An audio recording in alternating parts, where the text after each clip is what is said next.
Pergunta muito frequente: onde conseguir a minha proteína? Se eu parar de comer carne, onde irei conseguir proteína? A proteína é um conjunto de moléculas chamadas aminoácidos, ok? Mais ou menos 20 aminoácidos. Desses 20 aminoácidos, 12 são produzidos pelo teu corpo, que são chamados de aminoácidos não essenciais. E 8 aminoácidos são aminoácidos essenciais que você tem que conseguir através da alimentação, né? Então, vamos explicar essa história da proteína. Se você for estudar a composição das frutas, legumes, verduras, cereais, tubérculos, raízes, todos eles têm concentrações de proteína. E a proteína que está ali, ela é uma proteína completa e ideal para o teu organismo.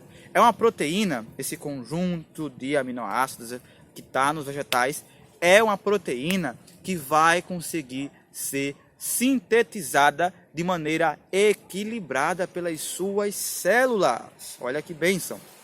Mas não para por aí. Por quê? O que acontece?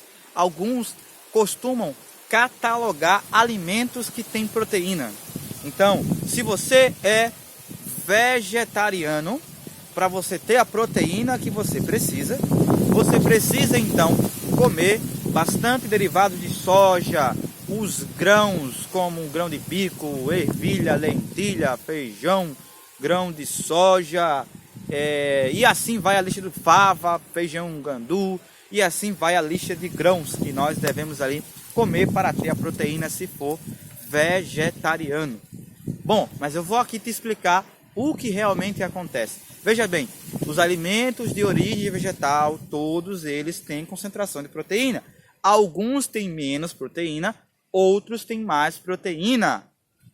Como alguns alimentos, como o abacate, o coco, por exemplo, as castanhas, têm uma concentração maior de gordura.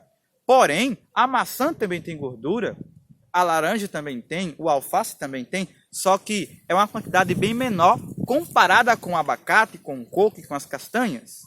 Entende? Mas ele tem também. Então, os grãos, os derivados de soja e etc., naturais, eles têm uma quantidade maior de proteína em relação aos outros alimentos de origem vegetal. Mas isso não faz deles a principal fonte de proteína. Isso não faz deles os deuses da proteína. Assim como o gergelim, por ter uma grande concentração de cálcio, até às vezes 10 vezes mais do que o leite de vaca, não faz o gergelim a única fonte de cálcio. Tanto que você pode conseguir o seu cálcio comendo banana, comendo aveia, comendo os verdes escuros e etc. Entende? Tomando água de coco, também vai ter cálcio. Entende?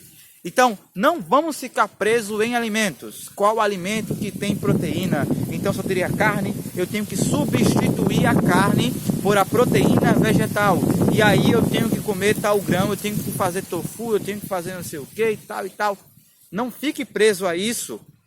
É importante você ter uma variedade alimentar, é muito importante. É muito importante que você coma assim no almoço, arroz integral, grão como grão de bico, feijão, feijão verde e etc. É muito importante.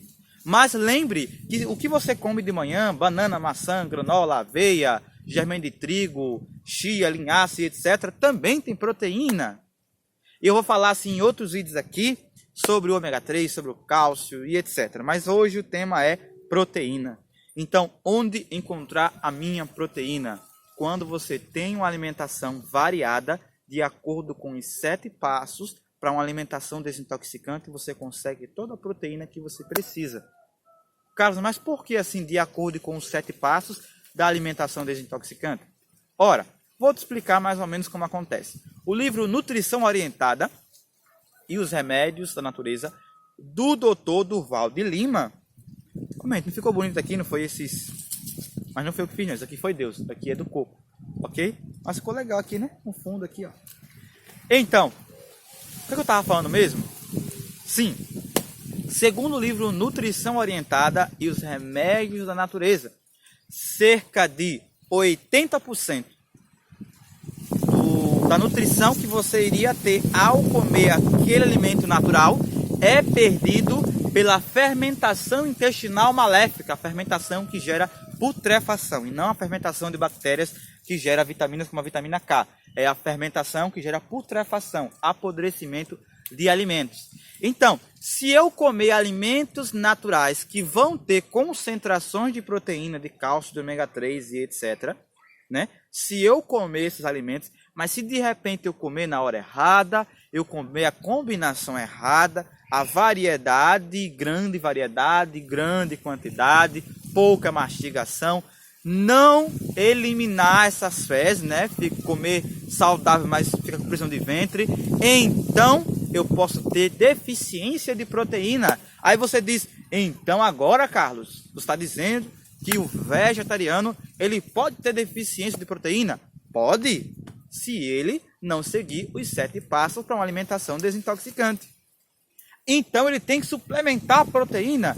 Não. Ele tem que voltar a comer carne? Não. Ele tem que investigar qual é a causa da deficiência de proteína. É porque ele não está mastigando bem o alimento, ou ele combinou errado, ou ele comeu demais, ou ele come na hora errada, ou ele toma pouca água, e aí a água consequentemente vai ajudar a levar as proteínas, os aminoácidos para as células. O que é que está causando essa deficiência? Vamos corrigir a causa? Né? E aí você resolve a deficiência de proteína sendo vegetariano, sem precisar suplementar e sem precisar voltar a comer carne. É isso que acontece em relação à proteína. Então, vamos tirar isso da mente, que tem um alimento específico que vai substituir a carne. Muita gente, eu tirei a carne, então tem que comer a soja. Enfim, não. Tenha uma variedade, mastigue bem o seu alimento, coma na hora correta, siga os 7 passos da alimentação desintoxicante que eu ensino no meu curso, através do meu e-book ou através de uma consulta que você venha a fazer comigo, e você vai ter toda a proteína que você precisa. E se alguém da sua família, dos seus amigos, tiverem dúvida onde conseguir a proteína depois que eu me tornar vegetariano, envie esse vídeo para eles também receberem essas informações. Mas você não pode esquecer de se inscrever aqui nesse canal e deixar o seu comentário, porque é muito importante. Eu quero saber quem é você que acompanha aqui o meu trabalho, de onde você está falando, quais dúvidas você tem sobre alimentação, saúde, doença. Deixa aqui no comentário. Muito obrigado, que Deus abençoe e até o próximo vídeo. Não perca o próximo vídeo. Ative o sininho para não perder o próximo vídeo.